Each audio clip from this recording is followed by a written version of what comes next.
Hello friends, yesterday हम लोगों ने बात किया था ज्योमेट्री पे। क्लास 6 का टॉपिक डिस्कस कर रहा था मैं, तो उसमें हमने ज्योमेट्री के ओरिजिन के बारे में बताया था और ये बताया था कि ज्योमेट्री का डेफिनेशन क्या होता है। आज हम लोग ज्योमेट्री से संबंधित कुछ बेसिक पॉइंट्स देखेंगे। मैं आगे की बात करूं उससे पहले मैं आपको अपने चैनल स्टडी विजन में स्वागत करता हूं और रिक्वेस्ट करता हूं कि चैनल को प्रमोट करें, लाइक शेयर और सब्सक्राइब जरूर करें। आज हम लोग बात करेंगे कुछ बेसिक पॉइंट्स जो कि ज्योमेट्री में हमें जानना चाहिए। उसमें सबसे पहला पॉइंट है, सबसे पहला जो कंसेप्ट है वो पॉइंट है। A point is location marker. Simply it locates certain position and it depicts exact position of an object. It doesn't have any length, width and height. That means कि point एक location मात्र बताता है और या किसी वस्तु के एग्जैक्ट पोजीशन को दर्शाता है। और चूंकि एक पॉइंट में न तो लंबाई होता है, न ही चौड़ाई होती है और न ही मोटाई होती है या ऊंचाई होती है। सिंपली एक मार्क है, पॉइंट मार्क है। एग्जाम्पल अगर देखें हम पॉइंट का, तो एग्जाम्पल हम दे सकते हैं जैसे कि एक शार्पन पेंसिल या पेन के टिप के द्वारा पेपर पे जो मार्क लगाया जाता है, फाइन डॉट बनाया जाता है, उस पॉइंट का एग्जाम्पल हुआ। जैसे यहाँ आप देख पा रहे होंगे कुछ एग्जाम्पल हमने लिखा है, point A, point B and point C. ये पेन के द्वारा फाइन डॉट बनाया गया है जिसे हम पॉइंट कह सकते हैं। दूसरा एग्जाम्पल जो होगा, एक टीनी प्रिक पिन या पेपर के द्वारा, पिन के द्वारा अगर हम पेपर पे एक निशान छोड़ते हैं पॉइंट के जैसा, डॉट के जैसा, उसे हम टीनी प्रिक कहेंगे और वो एक पॉइंट कहलाएगा। नाउ दूसरी बात करें, हमने 3 यहाँ डायग्राम्स बनाया है, जैसे एक स्क्वायर है, एक रेक्टेंगल है, रेक्टेंगल है।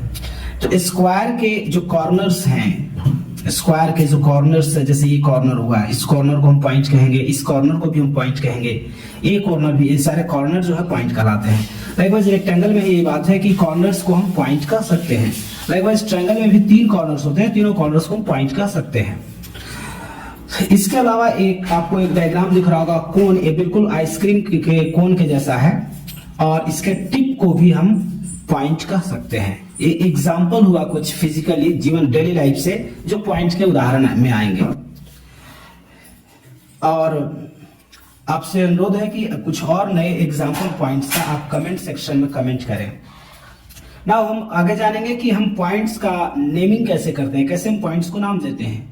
तो पॉइंट्स, जैसे ये सारे पॉइंट्स हैं, इन पॉइंट्स को नाम देने के लिए हम अल्फाबेट के कैपिटल लेटर्स का उपयोग करते हैं। कैपिटल लेटर्स ऑफ अल्फाबेट को यूज करते हैं। एग्जाम्पल के तौर पे ए, बी और सी, इस तरह से। और इनको हम पढ़ेंगे कैसे, तो पढ़ेंगे हम पॉइंट ए, पॉइंट बी और पॉइंट सी। तो एक पॉइंट के बारे में जानकारी हमने आपको दिया है। इसके बाद दूसरा कंसेप्ट आता है लाइन का, A line. So what is actually a line is, तो A line usually refers to a straight line in geometry. Line जब भी हम कहते हैं तो इसका मतलब ज्योमेट्री में स्ट्रेट लाइन, सीधी रेखा से होती है। स्ट्रेट लाइन का आपने देखा होगा, स्ट्रेट लाइन जो है उसमें विड्थ नहीं होती और मोटाई नहीं होती, सिर्फ लंबाई होता है, क्योंकि ये एक ही डायरेक्शन में फैला हुआ होता है। एग्जांपल के तौर पे यहाँ आप देख सकते हैं, ये लाइन देख सकते हैं, सिंपली एक डायरेक्शन, 2 डायरेक्शन में फैला हुआ है। केवल इसमें लेंथ है, ना ही तो इधर ब्रेथ है, ना ही इसमें मोटाई है। तो सिंपली लाइन में मुख्य रूप से अगर देखा जाए तो लेंथ होता है, इसमें किसी प्रकार का कोई ब्रेथ नहीं होता है और ना ही इसकी थिकनेस होती है। और ये दोनों सिरों पे एंडलेसली इनफिनाइट तक फैला हुआ होता है और दोनों तरफ बढ़ते जाने के कारण, दोनों तरफ कोई अंतिम छोर नहीं होने के कारण इसकी कोई फिक्स्ड लेंथ नहीं होती है। ये सिंपली इसका लेंथ हम डिटरमाइन नहीं कर सकते क्योंकि ये अनंत तक दोनों तरफ फैलती जाती है, endlessly extend in both directions. Now अगर हम लाइन के फिजिकल एग्जांपल्स की बात करें तो आप अगर रस्सी खींच लेते हैं, एक तनी हुई सीधी रस्सी जो है, ये लाइन के एक पोर्शन को दर्शा सकती है। इसके अलावा अगर हम पेपर को फोल्ड करते हैं, फॉर एग्जांपल इसी पेपर को अगर मैं फोल्ड कर दूं, इस पेपर को मैं अगर फोल्ड करूं,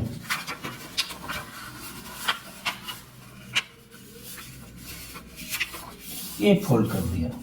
इस फोल्ड करने के बाद जो इसको खोलने पे जो क्रीच बनेगा, ये जो क्रीच बन रहा है एक स्ट्रेट लाइन है, ये भी एक लाइन का एग्जांपल है।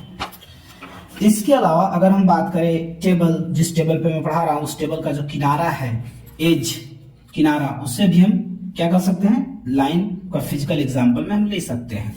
इसी प्रकार डस्टर का किनारा हो सकता है, मैच बॉक्स, माचिस के जो बॉक्स होता है उसका किनारा, या स्क्वायर के साइड्स, जैसे हमने बात किया था ये स्क्वायर है तो स्क्वायर के साइड्स, ये भी किस में आते हैं, लाइन के पोर्शन का एग्जांपल, लाइन के पार्ट का एग्जांपल। ये एग्जांपल जो हमने बताया आपको, ये पूरा लाइन नहीं है, ये लाइन का एक छोटा सा हिस्सा है जिसे हम लाइन सेगमेंट भी कह सकते हैं। All the above examples represent a part of line, not complete line. So एक कंप्लीट लाइन का एग्जांपल नहीं था जो भी मैंने आपको बताया, ये सिंपली किसका एग्जांपल था, तो पार्ट ऑफ लाइन का एग्जांपल था जिसे हम लाइन सेगमेंट भी कहते हैं। Line extends endlessly in both direction, दोनों डायरेक्शन में लाइन एक्सटेंड्स करता है इनफिनाइट तक। So it can not be drawn on paper, इसलिए इसे हम पेपर पे ड्रॉ नहीं कर सकते, because line goes endlessly in both direction. So आप इसको ड्रॉ नहीं कर सकते पेपर पे, लेकिन इसको रिप्रेजेंट किया जाता है। और it is represented on paper bye drawing its parts, इसके पार्ट्स को हम ड्रॉ कर देंगे, जैसे ए बी, यहाँ पे इसका पार्ट्स हुआ, ए बी के बीच का जो लाइन सेगमेंट है वो पार्ट हुआ, एंड दोनों एंड पे, end attaching arrow to which both ends, इनके दोनों एंड्स पे हम क्या करते हैं, एरो को अटैच कर देते हैं, और इस तरीके से हमारा लाइन का रिप्रेजेंटेशन कंप्लीट होता है। हमने इस लाइन के रिप्रेजेंटेशन को 3 लेबलिंग किया है। इधर देखिए आप, बीच में लाइन सेगमेंट दर्शाया है जो कि पार्ट है लाइन का, और दोनों साइड में एरो है।